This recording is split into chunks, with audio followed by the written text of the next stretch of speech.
একটিমাত্র সেতু বদলে দিয়েছে বান্দরবানের বলিবাজার ইউনিয়নের চিত্র। দৃষ্টিনন্দন এই অবকাঠামো এলাকাবাসীর জীবনমান উন্নয়নে গুরুত্বপূর্ণ ভূমিকা রাখছে। নিরাপদ হয়েছে যোগাযোগ ব্যবস্থা, গতি এসেছে শিক্ষা, স্বাস্থ্যসেবা ও ব্যবসা বাণিজ্যে। বান্দরবানের থানচি উপজেলার বলিবাজার ইউনিয়নে বসবাস কয়েক হাজার পরিবারের। দুর্গম এলাকা হওয়ায় যোগাযোগ, শিক্ষা, স্বাস্থ্য, অর্থনীতি সহ সব দিক থেকেই পিছিয়ে ছিল এই জনপদের মানুষ। সড়ক পথে যাতায়াতের সুবিধা না থাকায় বলিবাজার থেকে থানচিবাজার স্কুল কলেজে যাতায়াত করতে হতো নৌকা অথবা পায়ে হেঁটে। শহরে পৌঁছাতে কয়েক ঘন্টা সময় লাগতো বলে বেশিরভাগ ফসল পচে যেত মাঠেই, আর বর্ষায় চলাফেরা হয়ে উঠত আরো ঝুঁকিপূর্ণ। কৃষি পণ্য, ফল, জিঙ্কা, বরহড়ি, খড়িয়া এগুলো খেতিতে থাকলে আনার অসুবিধার কারণে নষ্ট হইয়া যেত। আগে যখন ব্রিজ ছিল না, তখন যারা গ্রাম থেকে আসা যাওয়া করে তাদের অনেক কষ্ট হইতো।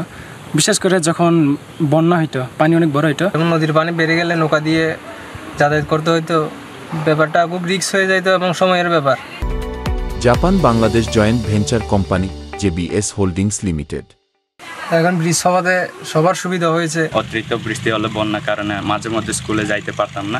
কিন্তু সেই চিত্র বদলে দিয়েছে সাঙ্গু নদীর উপর নির্মিত বলিবাজার সেতু। ১৫টি গ্রামের মানুষ এখন স্বল্প সময়ে পৌঁছে যাচ্ছে থানচি শহরে। শুধু যোগাযোগই নয়, গতি এসেছে শিক্ষা, স্বাস্থ্যসেবা ও ব্যবসা বাণিজ্যে। আগে যেভাবে কষ্ট ছিল, সেই কষ্ট থেকে আমরা, এই দুর্ভোগ থেকে আমরা মোটামুটি ব্রিজ হওয়াতে আমরা সুবিধা পেয়েছি। পার্বত্য চট্টগ্রাম উন্নয়ন বোর্ডের অর্থায়নে ২০১৯ সালে শুরু হওয়া এই সংযোগ সেতুর নির্মাণ কাজ শেষ হয় ২০২৪ সালের ২৫শে ডিসেম্বর। পার্বত্য চট্টগ্রাম উন্নয়ন বোর্ড বান্দরবান কর্তৃক বাস্তবায়িত বলিপাড়া ব্রিজ ১৮২ মিটার এবং এটার সাথে ৭০ মিটার র্যাম্প সংযুক্ত রয়েছে।